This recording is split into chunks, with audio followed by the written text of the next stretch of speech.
আমরা আলহামদুলিল্লাহ সকাল থেকেই ক্যাম্পাসের পরিস্থিতি সব কিছুই ঠিকঠাক। আপনারা জানেন যে আমাদের দীর্ঘদিনের আশা আকাঙ্ক্ষা এই আজকের এই যশোর নির্বাচন।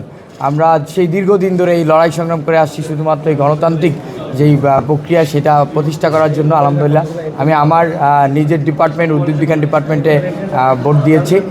আশা করছি যে এখন যে পরিস্থিতি আছে, পরিবেশ আছে, সেই পরিবেশই শেষ পর্যন্ত থাকবে এবং আমরা বিগত দিনের মতো যেভাবে জগন্নাথ বিশ্ববিদ্যালয়কে পুরো বাংলাদেশে এক অনন্যভাবে আমরা তুলে ধরতে পেরেছি, আজকের এই নির্বাচনের মধ্য দিয়েও আমরা সেই জগন্নাথ বিশ্ববিদ্যালয় ভিন্নভাবে জাতির কাছে আমরা উপস্থাপন করবো ইনশাআল্লাহ।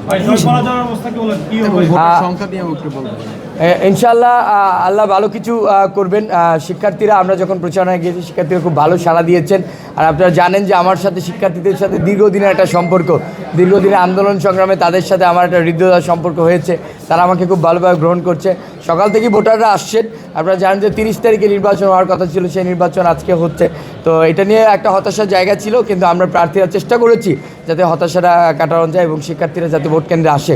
শিক্ষার্থীদের প্রতি আহ্বান জানাবো যে আপনারা সবাই আসেন, ভোট কেন্দ্রে আসেন, ভোট দেন এবং জগন্নাথ বিশ্ববিদ্যালয়ের এই ইতিহাসের সাক্ষীও আপনি হবেন এবং জগন্নাথ বিশ্ববিদ্যালয়কে এগিয়ে নিয়ে যাওয়ার জন্য আপনার ভূমিকা অপরিসীম থাকবে। আচ্ছা, যে কোনো ফলাফল আপনি মেনে, যেটা আসলে কেন আপনি মেনে নেবেন কিনা শেষ পর্যন্ত? দেখেন, আমরা প্রথম থেকেই বলছি যে আমাদের যশোর নির্বাচন আমাদের জগন্নাথ বিশ্ববিদ্যালয়ের ক্যারিয়ার, আমাদের কোনো ব্যক্তি ক্যারিয়ার না। তো সেই জায়গা থেকে আজকের এই নির্বাচনের মধ্য দিয়ে যে জিতবে, যেই প্যানেল, যেই প্রার্থী যেই জিতবে, জিতে যাবে জগন্নাথ বিশ্ববিদ্যালয় এবং তাকে নিয়েই আগামী দিনের জগন্নাথ বিশ্ববিদ্যালয়ের পথ চলা আমরা একসাথে কাজ করবো ইনশাআল্লাহ।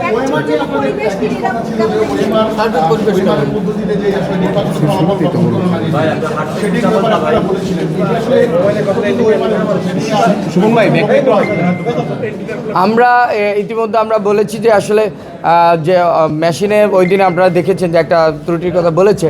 তো সেই জায়গা থেকে আমরা বলেছি যেগুলো এরকম সন্দেহ হবে বা আমাদের পুলিং এজেন্ট যারা থাকবে তারা যদি মনে হয় কোনোটাতে যে এটাতে একটু ঝামেলা হচ্ছে গণনায়, সেটা আবার নির্বাচন কমিশনকে আমরা জানিয়েছি, সেটা যাতে ম্যানুয়ালি গণনা করা হয়। দেখেন, আমাদের একটাই টার্গেট, সেটা হলো যাতে একটা স্বচ্ছ নির্বাচন স্বচ্ছতার মধ্যে দিয়ে হয়। শিক্ষার্থীরা যাতে মনে করে যে না, নির্বাচন কোনো দিকে কোনো বায়াসনেস কাজ করে না, নির্বাচন শিক্ষার্থীদের জন্য হয়েছে এবং প্রত্যেক প্রার্থীও প্যানেল হোক, স্বতন্ত্র হোক, সবাই যাতে এটা ওন করতে পারে, আমরা সেই আশাই ব্যক্ত করছি।